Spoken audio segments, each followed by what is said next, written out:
Hello. Hello. So we're on our retreat where we are about to watch a lot of 80s horror films. Where are we on this retreat? We are in Wales somewhere. In a cabin in the woods. In a cabin in the woods. We should watch Cabin in the Woods. We should, but it's not an 80s horror. No. It won't be allowed, unfortunately. Yes. But yeah, so we're about to embark on a journey of 80s horror. Have you got any preconceived notions or some of these films we'll have seen years ago? Well, yeah, there's plenty of alcohol and Yeah. crisps and so on. And crisps, Sid Ben. alcohol, the occasional pizza, Yes. and just lots of 80s horror in a cabin in the woods in the middle of Wales, in a dark sky area of Wales. Yes. As well. Is there like a horror film with like deranged sheep? Probably, yeah. Wasn't it called Black Sheep? Is it called Black Sheep? I don't know. I know there's one from a couple of years ago called The Lamb, or last year, Lamb. Oh, I don't remember that one. Anyway, yeah. So we're going to watch some kind of like weird 80s horror films. What's on the list, Carl? I can't remember everything that's on the list, but I know there's The Fog, John Carpenter. Now, I remember seeing that years ago. Like, I don't know if I've seen ago. that version of it. I've seen the newer version of it with the fucking amazing ending. No, that's The Mist. It's the same. No. It's different because of the spelling. Okay. And it's a different thing. So this is Jamie Lee Curtis and John Carpenter, 1980 or 81. I can't remember exactly. But yeah, I've seen it years ago. I remembered really liking it. But we've been down this road before. I remembered really liking A Nightmare on Elm Street, and then not too long ago we watched that again, the first one, and it's shit. It's a comedy film. And barely that. I mean, it's not only is it not scary. Is that the one with Johnny Depp in it? Yeah, but it's bad. Like, Yeah. It's badly edited. It's just bad. I guess at the time though it seemed quite good, but then we were a lot younger, so maybe it seemed better. I mean, I guess the effects were on. So what else is on the list? Okay, so that was, so we've got The Fog, The Keep, which is a Michael Mann film, who did Heat. Again, I've seen it once. What is 16 what when I is saw the it, so- what is the plot to The Keep?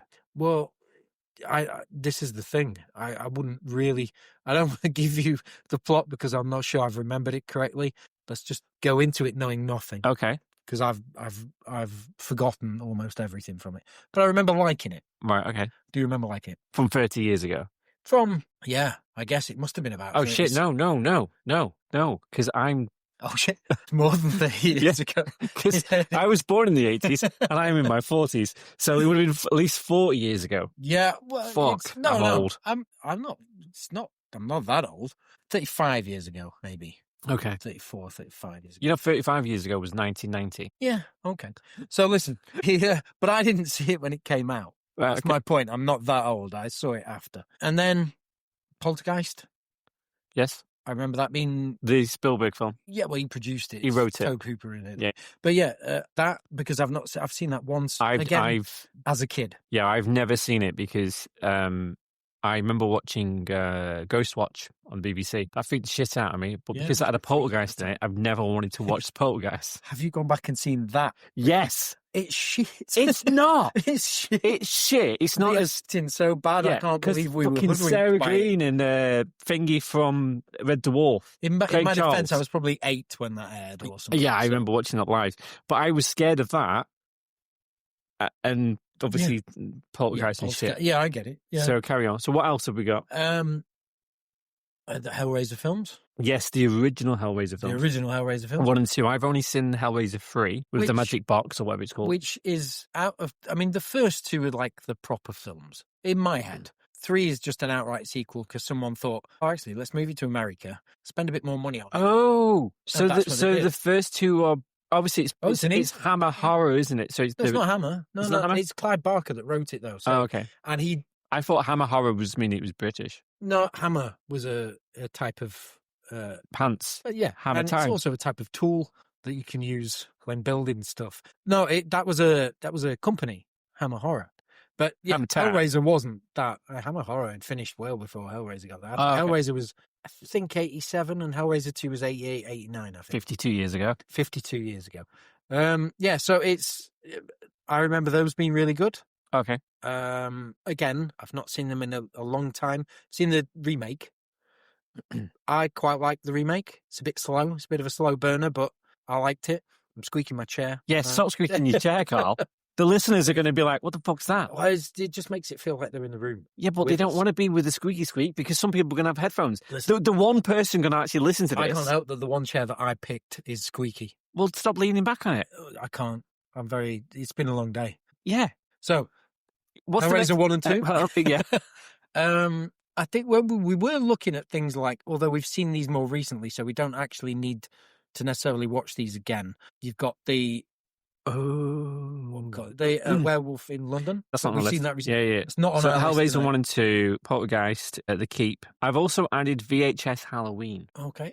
Is that 80s? No. Well, then that's not on the list. They look like 80s because they're like found footage horror movie stories about Halloween. Well, we could watch that anyway because an idea I was having anyway for in the future was tomorrow for us to have found footage horror movies and compare those. You mean like the best found footage horror movie that's ever been made, which you know what I'm thinking about, Blair Witch Project, which is one of the best films ever. It's the first. It's amazing. On any level, it's amazing. Successful. Anyone watching it now for the first time will think, what the pile of shit. When it came out, because of the internet. Out of the cinema in Great Yarmouth, after seeing that, and I heard somebody come out, this was in 1999, and I heard somebody say, well, I'm not scared of twigs. I was like, you've missed the point of the film. You've missed the point of the film. Twigs was the film was amazing. The film was just so way ahead for its time. But also, the internet was in its infancy, really. And it wasn't until like 2 months later when the lead actress in it was actually in a Burger King movie. A Burger King advert. Yeah, and it was the hype that came out before it, but it was the way it was hyped. Oh, yeah. As if this was... Yeah, it was the police report. Exactly, yeah. The missing person, And you've got to remember that an internet in its infancy, this isn't like the mass super highway that's the internet. There was now. only 2 websites back then. It was Blair Witch and AOL, and that was it. That's no, it. No Facebook. No. No TikTok. No. Yeah, we weren't on there, and we're pretty old now. I had a 28K modem. Oh, okay. In the 90s. Fair enough. For the internet. You're way more techie than I am. And we possibly might watch some other things which is not in the 80s. Yeah. And also there's probably a couple more 80s ones. We also have Good Boy. Good Boy, yes, which I've been wanting to watch. Although, like, as an animal lover, really, I think that might upset me more than any other horror. I don't think the dog dies. It's not Marley and Me. Spoiler for anyone who's just about to watch Marley and Me. The dog dies. But yeah, it's from the perspective of a dog, like a horror movie, kind of zombies or something like that. I don't know. Trailer looks good. We should watch The Descent. And then go in a mine tomorrow. Yeah, we could do. Get the midge. There's a lot of midges. We're in Wales and there's midges. And Carl hasn't. He's got it. He's got it. It's okay, everybody. Carl's got the midge. We're not going to get bit. He's got the midge. So, all right then. So, where do you want to kick off then? Where do you want to kick? Let's start. I know we've got a few other things on the menu, but let's start with 80s horror because that's what we're here for. I think we should start with The Keep. I'm with you. It looks like a low baller. Dude, it's Michael Mann. Yeah, no, but Michael Mann's a good director. The thing is, like, I'm not saying that's his best example of work. I don't know. I can't remember. We've got Scott Glenn, who's in it. He's definitely a person. He was the old guy in Kill Bill. Scott Glenn. He was Bill in Kill Bill. No, that's Richard Carradine. He's Scott Glenn. That's not Kill Bill. That's fucking Kill Bill. It looks a bit like him. It's not him. No, Bill is Carradine. Richard or David Carradine. He was the guy from... okay. I sit correct. But yeah, I thought Scott Glenn was the guy who's in that remake of Running Man. Who's that? That's somebody Glenn. I don't know. Right, I'm going to have to Google this. Excuse me, everybody. Google Running Man. Glenn, Kill Bill. Yeah, Scott Glenn. Kill Bill. Oh, no, sorry. Kill Glenn. According to AI, Scott Glenn is not in Kill Bill. That was David Carradine. Yeah, I thought it was David. So, David... I believe he died... He looks just like him. I'll be honest. The picture you just showed me of Scott Glenn, I get it. I get mixed. Yeah, very like that. Yeah, Google that. He's the same person. That is the same person. Oh no, Scott Glenn was in White Lotus, the new season of White Lotus. Who am I thinking of? Who's in the new Running Man film? Isn't that somebody Glenn? That's Scott Glenn? You mean the main actor? Yeah. That's not Scott Glenn, you What's dickhead. his name? He's in Twister. Yeah. Twisters. Twister. He is. This is why we don't do this. Glenn Powell, dickhead. I knew it was Glenn. Fucking hell. I knew it was anyway, something to do with Glenn.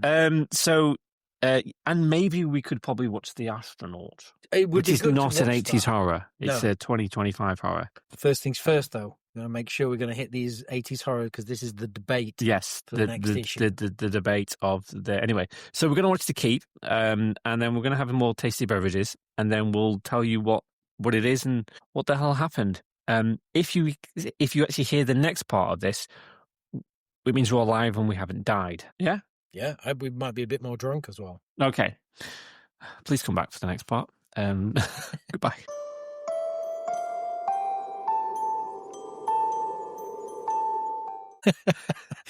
So we watched that then.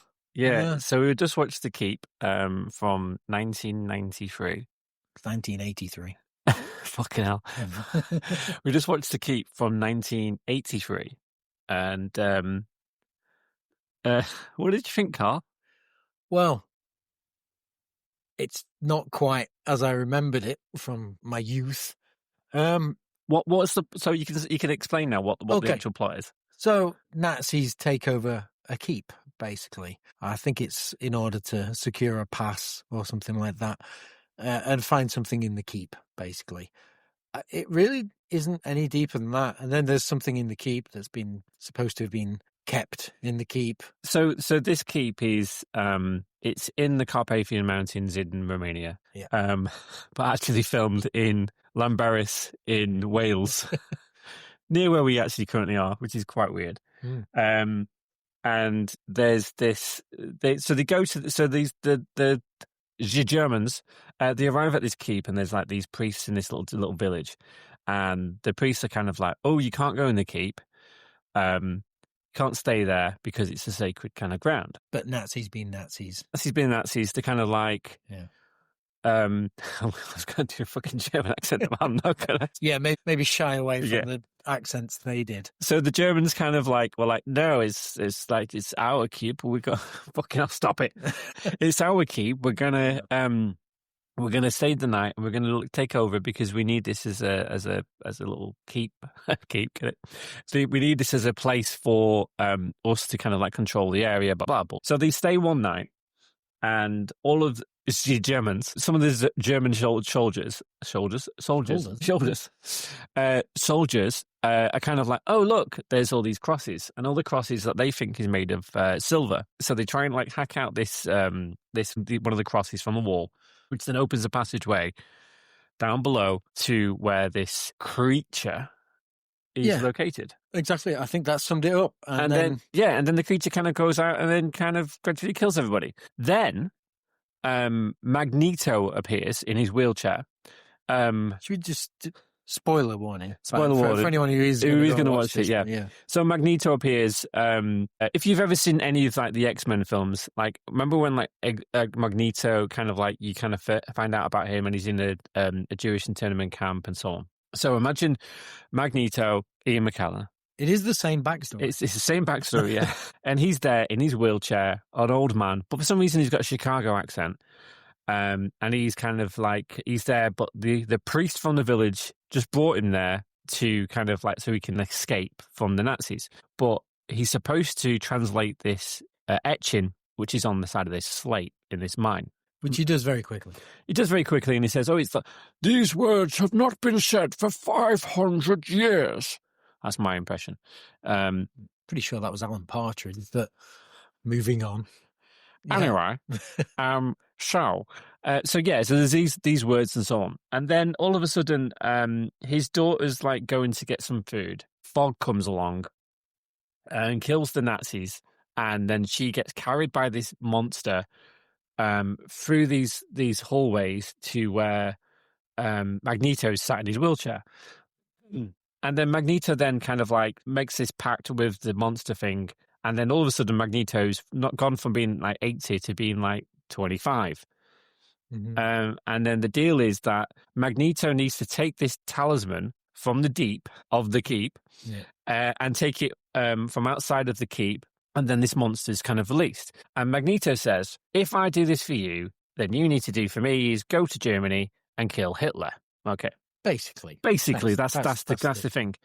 I think you're giving the film far too much credit by going into this much detail. Yeah. So it was just not to piss on the film, but maybe piss on it a little bit. Is that one? Well, visually, yeah, it's kind of moody. There's a piece visually. There's some flair there. Editing quite poor. Yeah, it's I think they tried to. Yeah, they kind of cut a lot of the thing. Obviously, for time and budget and all that kind of stuff, they cut out a lot of traveling of characters to certain areas. Things happen a little bit too fast, and because of that, don't make quite as much sense. Yeah, so there's one German soldier, and he's like to Gabriel Byrne, who's the other German soldier with a British accent, even though he's Irish, even though he's supposed to be German. And he says, "No, you can't because of the monster," and so on and so on. And then all of a sudden, the monster tries to kill everybody, and then somehow this other guy with these purple eyes comes along, and the guy from Kill Bill. And then he comes along, and then he's kind of like, "No, I'm going to use my lightsaber torch, and then kill you." And then he kills the demon monster thing, and that's kind of the end of the film. Yeah, I'd say there's a lot unexplained, which can be good for a horror, not in this case. And I think for visual effects, they weren't where they perhaps needed to be at that time to tell this exact story. I think the story's probably reasonably good. I imagine the book's probably quite good. Yeah. But unfortunately, due to poor editing and... The soundtrack was just amazing. The soundtrack is by Tangerine Dream and really does not fit them at all. Synthesizers and shit, and it really does not set the tone or the mood. No, it did visually and audio. Those two don't go together at all. And actually, the audio is very distracting. Yeah. In a bad way. You could maybe listen to that Tangerine Dream score on its own, and it'd be quite good if you're into kind of prog synth. But going with the film, it really doesn't fit at all. So, and is it scary? God no. Is it good? Not really. God no. Okay, so that's the Keep. That's the Keep done. So, if you're interested in watching The Keep, why? Please don't watch it. Maybe there's an extended cut you could watch. I fucking hope not. I fucking hope not. That could be a good thing or a bad thing, depending on... It doesn't need an extended cut. No. I think that abbreviation of what I, however, just told you is worth not watching it. Yeah. So that was The Keep. So now we're going to go on to something else. Yeah. What watching now, Carl? For me, I think to reclaim some kind of sanity back from that, I think it's got to be either Poltergeist or The Fog. That's what I would go. I think we should go for the Poltergeist. Yep. So we're going to go for the Poltergeist. We have just ventured outside, and it is very, very dark. And I just walked down a lane, and it's quite freaky, and because of the Germans. So we're now going to watch the Poltergeist, and we'll let you know how that one turns out. Yep.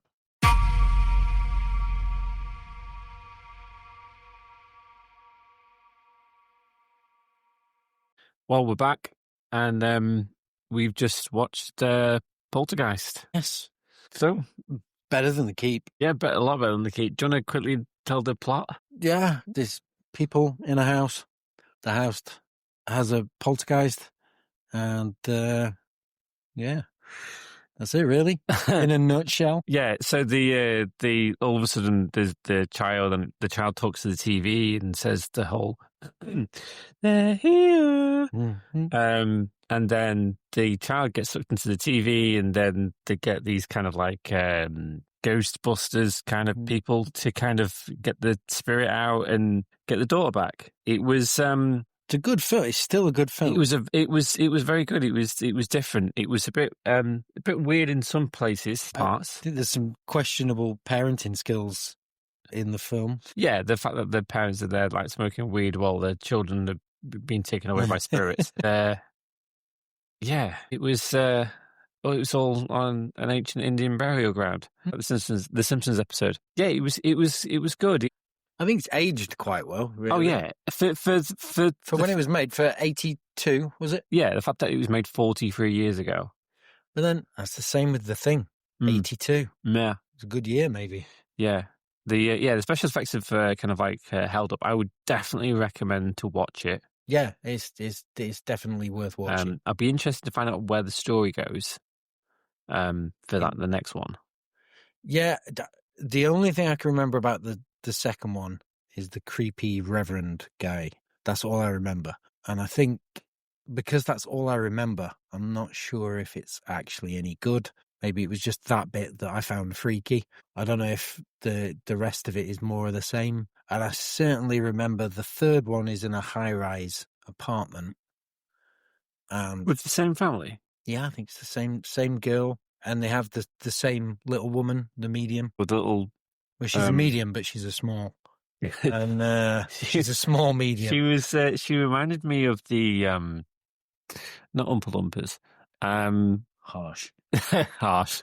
The Munchkins. I'm sure she must... I bet she must have been a Munchkin from like fucking Wizard of Oz or something like that. Maybe. I think I've seen her in something else, but I can't remember. Yeah. I can't imagine what it would have been. But yeah. Yeah. It's good. Yeah, but the third one, I don't remember being very good. So what would you recommend out of something, out of anything? What would you... Percentage? Percentage-wise? I think I'll probably have to sleep on it. Or is she something that's calling me? Was she in Wizard of Oz? No, she was not in Wizard of Oz. Well, there you go. I can imagine her being in Wizard of Oz. But you know the original Wizard of Oz is like 1930-something. Yeah, I know, but still, it's like she was born in 1933. Oh, right. Well, so she could have been a 3-year-old in Wizard of Oz. Exactly. You know, she had the voice. But yeah, definitely a good film. Yeah. I would definitely recommend it. So tomorrow, we're going to be watching The Fog. The Fog is on tomorrow's The Fog, list, and that's definitely. on tomorrow's. And yeah. There's a couple of others that are knocking around that list. Yeah. So we're still in Wales. We're still in the cabin. It's too rainy to go stargazing, and we haven't seen the supermoon. Apparently, that's somewhere outside because of the rain and the fog. But come back tomorrow. Okay, so it's the next day. We've been out to some little Welsh villages, and now we're back to carry on with the 80s Scarefest. And we've just watched The Fog. The Fog. So this is The Fog from 1980s, and John Carpenter's The Fog, 1980. Jamie Lee Curtis and some other people. Jamie Lee Curtis is a whore. She is a yeah. whore. She's a whore. She jumped in the sack pretty quick for that lift. Yeah. So it's about a fog. It's about this. There was this kind of like centenary event happening, and it's about this kind of like group of people who got like done over some gold, and then 100 years later they come back and try and like take on and kill all the original the children of the settlers of the town. Because it turns out they were from a leper colony. They were wanting to relocate, and instead of them moving them by ship to the new place, it was just a mile out of the town. The people of the town 100 years ago just basically murdered them or let them be killed. Yes. Yeah. It was a pretty good story, solid story. I thought it was quite moody. I liked the visuals. There's a lot of fog in it, as you'd imagine. But yeah, I thought it was good. It was kind of like, you could see it as like a prequel to the Pirates of the Caribbean in some ways. And like there's some kind of, you could see the links to kind of like other films that have happened since. Yeah, I think musically as well. I think Carpenter picks up from where he left off in Halloween. Yeah. So it's a minimalist score. It was quite effective. Yeah, I think I liked the style of it. Was it scary? Not really. Well, it was kind of like they were stalked by the creature guy from I Know What You Did Last Summer. With the hooks. The guy with the hooks kind of thing. And there was a couple of times when the thing in the sailor people could open doors, but then they couldn't open doors, so they had to break down a door with a hook, and then they remembered they actually do have hands, and then they tried to open a door. From the inside. Not realising that there would have been a door handle on the outside. And there was a couple of scenes where, like, there was a lot of glass, and it's kind of like, and they were driving down this road, and it's kind of like, you're going to get caught by the glass. Yeah. And they pulled a kid through a window with a lot of glass to save the child. Probably would have ended up shredding him. But in a lot of these films, though, you would think that these kids are going to need a lot of, like, fucking... Yeah, they're going to have therapy. PTSD. Yeah, PTSD, a lot of therapy growing up. And then I'm amazed they kind of, like, haven't done a film so many years later of all of these kids traumatized by it. You know, like kind of like It. Yeah. Where it's like 7 years later, the kids are all fucked up and traumatized. You could kind of like just do a whole kind of thing about that. Well, I don't think there was no sequel to The Fog. That was just a standalone film, but I liked it. I thought it was pretty good. For then. I mean, I'm not comparing it to films that are made now. I'm just, there's a film in its own right from 1980. I think it was pretty good. I enjoyed watching it. Way better than The Keep. Yeah, anything's probably better than The Keep. So far, the Poltergeist film is it's the best one we've watched so far. That's in my opinion. That's like a 9. And this is not like including. Obviously, we've previously seen The Shining a number of times, so we don't need to see that again. The American Werewolf in London, we've seen that a number of times. I don't need to watch that again. I already know what my scores will be for that going forward, especially going into the debate. But yeah, so out of the ones we've watched in this batch, the Poltergeist is by far the best so far. Yeah. So what's up next? Next we've got Hellraiser. Nice, the original, and I've not seen this in years, and you've never seen it. I've never seen it. I've only seen Hellraiser 3. So we'll see what happens. We'll see if we survive. So I'm 1 drink down. You're 1 drink down. You're now on your milk. Yeah, heartburn. Awesome. But I'll be back on drink people. number 2. I'll be there. So it's currently 8 minutes to 6, and we're going to see how long we last. So we'll be back after these Hellraiser messages.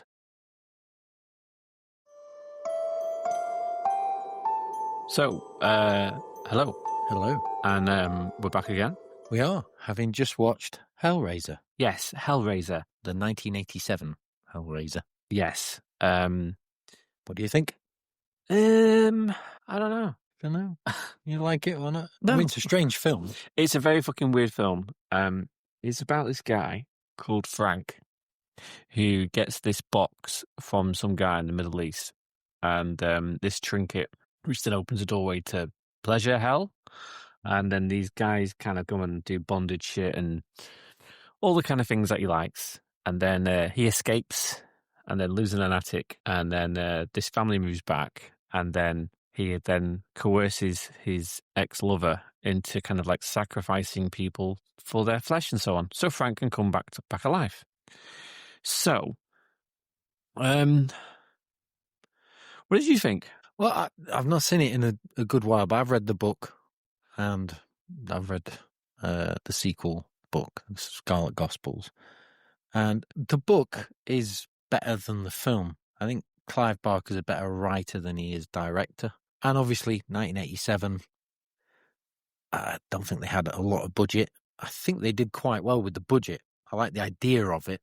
I think it's a good idea to play around with. The whole trinket box. It's a riff on Pandora's box, basically, to a degree at least. But yeah, people are curious, want to open the box. What's in the box? It's deal or no deal.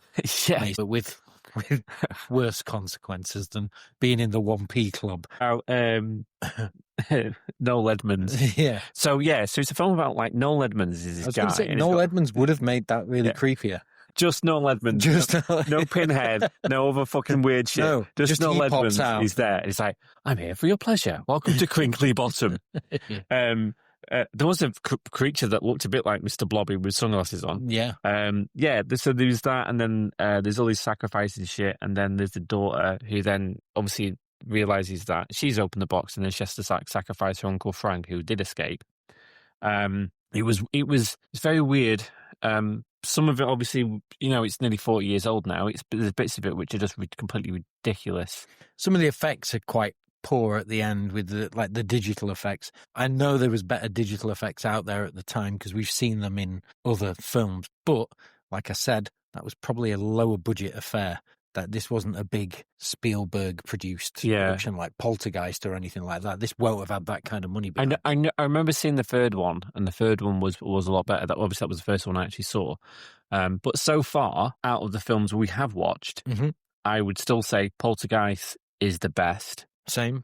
Then Hellraiser, I suppose, and then The Fog, and then The Keep. Is that what we watched? They're the 4 80s films we've watched so far. In this, Yeah. So we're still in the woods. We're still in a cabin. It's now gone dark. We can't do any stargazing yet. There's a couple of stars out. So we're going to carry on drinking and see what happens. Still a bit cloudy. Carl started yawning, and it is 8:20. So we'll see what actually happens. I'm still there. Still there. He's still here. Occasional yawn's not gonna. Don't worry about that. He's still got a bottle of rum to finish off. Yes. But we'll get back to you after our next horror adventure.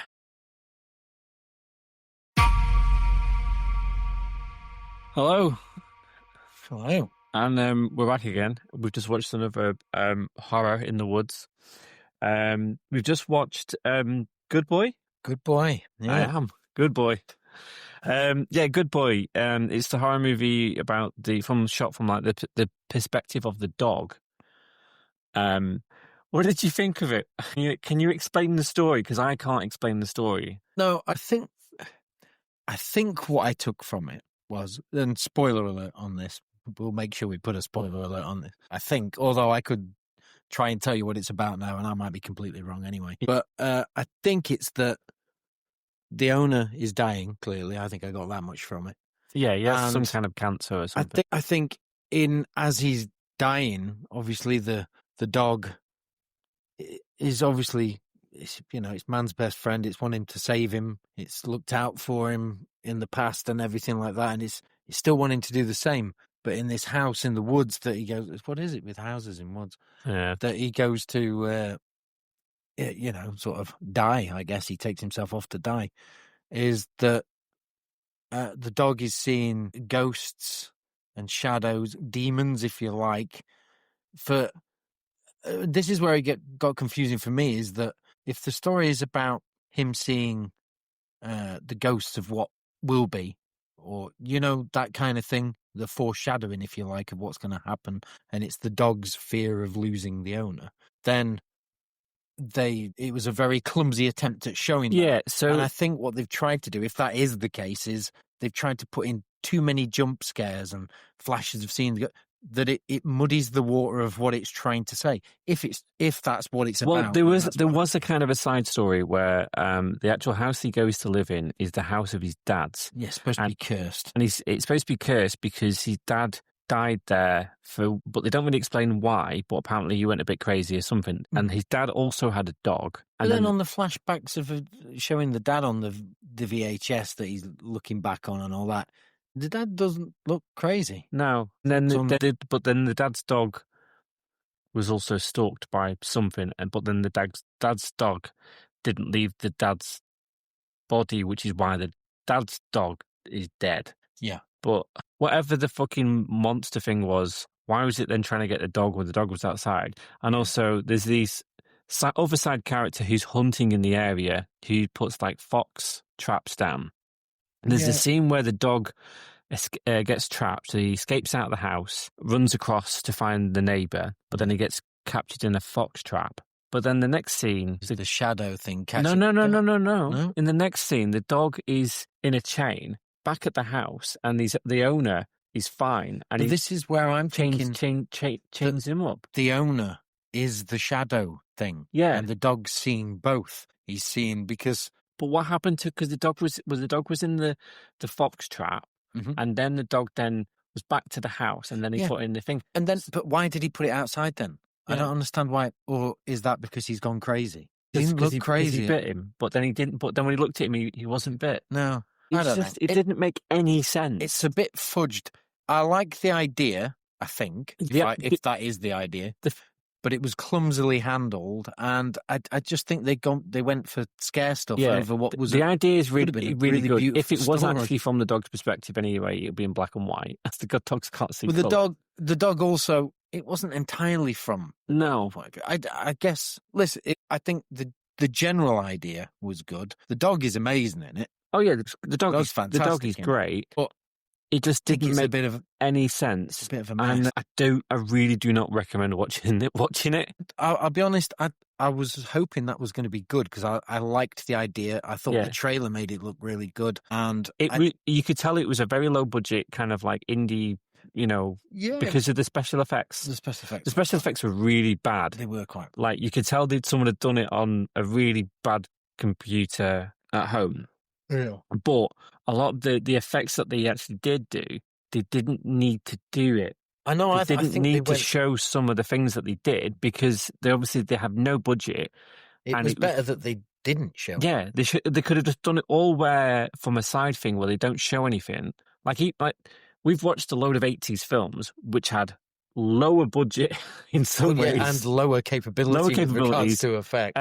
But like. Obviously, the quality of how they filmed it, the quality of cameras they've actually used for this film makes it look too clean. Yeah. It looks too... It's like it was shot on a bloody iPhone. It was very, very, very clean. May have been. Which then kind of like ruined it a bit. I just think it... Yeah, I think they tried to cram too much in, and all of the stuff that they've crammed in doesn't really make much sense. No. And if the idea is to confuse, to make you seem more unsettled because you don't know what's going on, there are better ways to do that would be better for the story. The thing is, like showing less. The thing is, it's more. Probably the first film we've watched over these past 48 hours. That's not from the 80s. Which is not from the 80s, but it's the first film where halfway in, I was like, oh, how long? It was only an hour and 15 minutes, which is, I'm glad. At all, was it? But it was the first film where halfway in, I was like, I could stop watching it now. Yeah, no, I've had enough. Yeah, even during The Keep, which wasn't a great film. Terrible. It's a bad film. But I would put The Keep ahead of this. But, take the dog out of it. I think the dog. No, I think this is still. I think this is still a better film than The Keep, but the film sort of had more. The Keep sort of had more watchability. Yeah. Do you know what I mean? There was more of a plot to The Keep. Yeah, there was definitely more of a plot. I mean, and that was a poor film. I think the thing I'm more disappointed about is that, like, I'm not thick. I can usually get a film, even if it's complicated and nuanced and from different.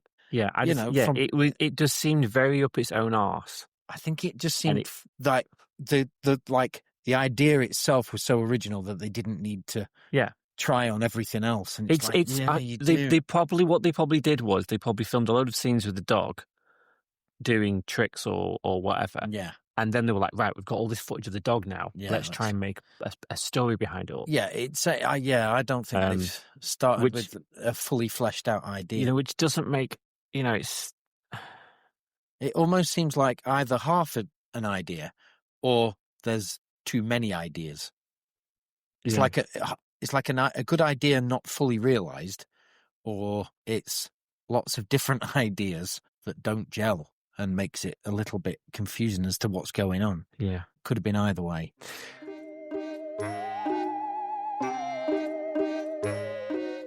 But anyway, it's 11:05. We're still in Wales. We're still in the cabin. We're still in the cabin in the woods. We're not dead yet. We're going to go on an adventure into the darkness. And I'm not talking about the band, which is be a complete different conversation. We're going outside and we're going to go and see if we're going to survive. If you hear from us, we have survived. Mm-hmm. I think basically what's happening is we're going outside to see if the sky is clear enough to take some good telescope images. Yes, but we are going to go for a walk. Well, yeah, we'll go back round where we were before. That was good. So this is goodbye for now from me. Right, it's goodbye from me.